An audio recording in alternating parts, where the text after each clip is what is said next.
ನಮ್ಮ ರೈತರನ್ನ 26 ಕುಟುಂಬಗಳನ್ನ ಖಾತೆ ಪಾಣಿ ಇದೆ, ನಾವು ತಾವು ಅನುಮತಿ ಕೊಟ್ಟರೆ ತಮಗೆ ಆ ದಾಖಲೆ ಸಲ್ಲಿಸ್ತೇನೆ. ಅಧ್ಯಕ್ಷರೇ, ಆ ದಾಖಲೆ ಇರ್ತಕ್ಕಂಥದ್ದನ್ನ ಏನಾದರೂ ಕೂಡ ಇದ್ದು ಅವರು ನಾವು ಸುಳ್ಳು ಹೇಳಿದ್ರೆ ಇವತ್ತೇ ರಾಜೀನಾಮೆ ಕೊಟ್ಟು ಆಚೆ ಹೋಗ್ತೀನಿ ಅಧ್ಯಕ್ಷರೇ.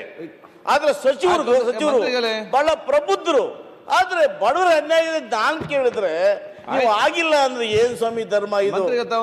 ನಾನೊಬ್ಬ ಶಾಸಕ ಸ್ವಾಮಿ, ನಾನು ಕೂಡ ಬಹಳ ಇಲ್ಲ ಅಧ್ಯಕ್ಷರೇ, ಸುಳ್ಳು ಹೇಳ್ಬಾರ್ದಲ್ವಾ? ಇಲ್ಲ, ನಾನು ಒಬ್ಬನಿಗೆ ಸಾಧ್ಯ ಇಲ್ಲ ಅಧ್ಯಕ್ಷರೇ. ನನ್ನ ನೋವು ನನಗೆ ಗೊತ್ತಿದೆ, ನನ್ನ ಬಡವರನ್ನು ಗೊತ್ತಿದೆ. ಬಡವರನ್ನ ನಿರ್ದಾಕ್ಷಿಣ್ಯವಾಗಿ ನೀವು ರಾತ್ರಿ ಜೇಸಿ ಬಿಟ್ಟು ಹೊರಗೆ ಹಾಕಿದ್ರಿ.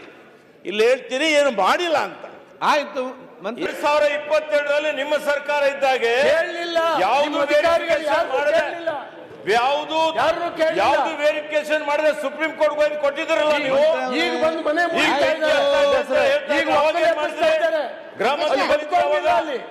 ನೋಡ್ಬೇಕಾಗಿತ್ತಲ್ಲ ಅವಾಗ, ಅಲ್ಲಿ ಬದುಕೋ ನೋಡಿದಿರ ಅವಾಗ?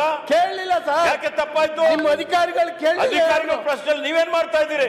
ನಿಮ್ಮ ಅಧಿಕಾರಿಗಳು ಕೇಳಲಿಲ್ಲ. ಸರ್ಕಾರದಲ್ಲಿ ಇದ್ದೀರಾ ಅವಾಗ? ಸುಪ್ರೀಂ ಕೋರ್ಟ್ ಹೇಳಿದ್ರೆ ಅಷ್ಟ್ಬಿಟ್ಟು ಬೇರೆ ಏನಿಲ್ಲ.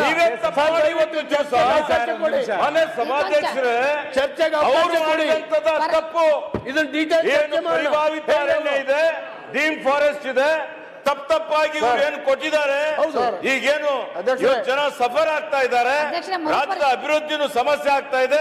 ನೀವು ಮಾಡಿದಂತದ್ದು ಕೊಟ್ಟಿದ್ದೀರಿ, ಅದಕ್ಕೆ ಸರಿಪಡಿಸುವಂತ ಕೆಲಸ ನಾವು ಮಾಡ್ತಾ ಇದ್ದೇವೆ.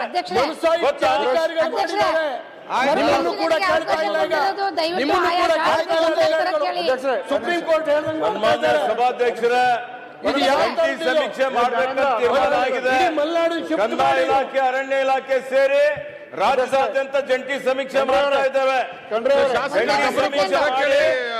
ಈ ಸಮಸ್ಯೆ ಏನಿದೆ ಇವತ್ತಿಂದಲ್ಲ, ಇದು ಸುಮಾರು 50 ವರ್ಷ 100 ವರ್ಷದ ಸಮಸ್ಯೆ ಇದೆ. 1980ರಲ್ಲಿ ಅರಣ್ಯ ಸಂರಕ್ಷಣೆ ಕಾಯ್ದೆ ಬಂತು. ಉತ್ತರ ಕರ್ನಾಟಕ ನ್ಯೂಸ್, ಇದು ಕನ್ನಡದ ಉಸಿರು.